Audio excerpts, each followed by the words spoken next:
Shona, what was it like when you were growing up? Was it a similar approach from your parents? It was. I mean, I came from quite an expat family environment, so it was like, son's over at the yard arm, let's have a gin and tonic. And I, in fact, knew how to pour my parents. My father taught me to pour a decent G&T. And I've done the same with my children. My son knows if I've had a bad day, it's 3 fingers. If it's not such a bad day, it's 2.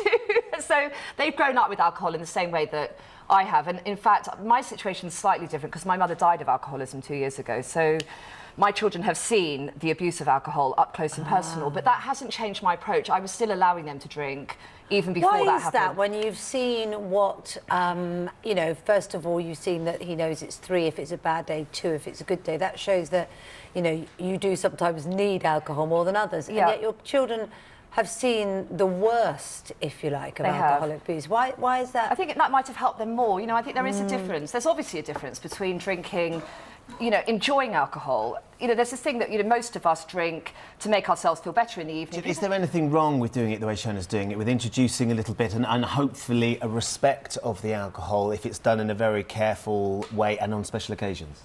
Well, the important thing to say is that we're not here judging anybody. You know, our role as an organisation is to give advice and information, in particular to look at what the information coming from the chief medical officers is, and that is an alcohol-free childhood is the best for all children. Now, some children may be able to cope with a different situation, but for the majority of parents, we think, and we've looked at the evidence as well, that is pretty good advice. If you're giving children alcohol to try and teach them, you may be leading to harm. So the earlier people start to drink, the more likely they are to have drinking problems in later life. That's evidenced. What do we mean by learn to drink, though? Because I can remember my mum and dad who were terribly responsible in all ways, actually. You can imagine what a disappointment I am. But they're very, very responsible. And my dad used to make homemade rose-hip wine, and they used to give me almost like a thimbleful of wine at a reasonably young age, 12 or 13, with Sunday lunch. And I don't feel that was teaching me to drink. I feel that was sort of tasting alcohol, so it didn't happen the first time.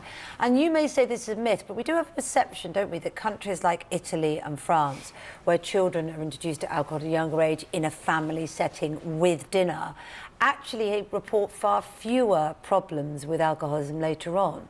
Well, in fact, the French have historically had a very significant alcohol problem, and one of the reasons for that, we suspect, is to do with the introduction of alcohol early into childhood. So it's a myth, really, that's better? Unfortunately, it's a myth. Is that true, though? Because don't we have the highest teenage, you know, we have the biggest teenage problems with drinking, and you know, just looking at the way we have family in France and the way they drink at home socially, is teaching. I mean, you wouldn't get into a car and drive a car without learning how to drive. And I like to think that what I'm doing for my children is, you know, by giving them small amounts on special occasions, they're learning how their bodies react to alcohol with food. And therefore, they're in a far better position when they go out with their friends to know what they're capable of drinking. So I think, you know, there is a good advice about ways to help your children understand about alcohol, and the most important one, and we know this from kids, is they watch you. So what kids are learning about alcohol from the age of 2 or 3, watching their children drink. So we would say giving children alcohol certainly at the age of 13, 14, when their bodies are developing, their brains are developing, the science is it's not actually that healthy, and we probably would advise people not to do it. But we would advise, be a brilliant role model. You know, don't talk about needing alcohol, talk about wanting some when you want it. Secondly, you know, absolutely talk and have conversations about it. And that's the sort of thing that I think you're doing, which I think is fabulous. So I think there are elements there which are really good. Thirdly, strict rules. The right rules, right boundaries, you know, not a loving relationship, a loving parenting, but a relationship with those kids where you can have a conversation with them. I've got a 15-year-old. I've had a conversation with her about her drinking. She's had a conversation with me about mine. Really? That's the sort of relationship I think is a good place to be, actually. Have your kids ever brought up your drinking with you, Shona? My drinking, I like to think I'm a daily moderate. They've never seen me, they very rarely see me drunk. I mean, on a couple of occasions they've seen me when I've been out with some friends, but they see me have a glass of wine most evenings. Admittedly, I do, you know, 1 glass of wine with dinner.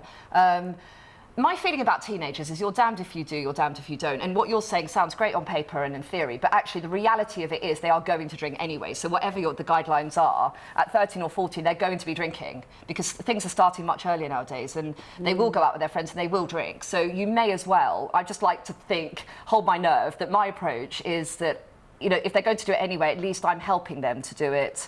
I'm teaching them to do it in a responsible way. I think it's really important that we're not... The most important thing probably in some ways is not to let parents feel guilty here, because being a parent is so hard. There are so many different pieces of advice out there, and part of our role is to look at the information and advice that's out there and kind of help to make sense of it for parents. However, there is a link between drinking at home and drinking outside the home. So if you're worried about children drinking outside the home, giving them drink early actually tends to increase that. Now, it's not. It is the trouble with this is it's averages. It won't happen for every family, but there's a better chance of your kids going out with their mates when you're not looking at them if you're also giving them at home. Lots and It normalises lots of people get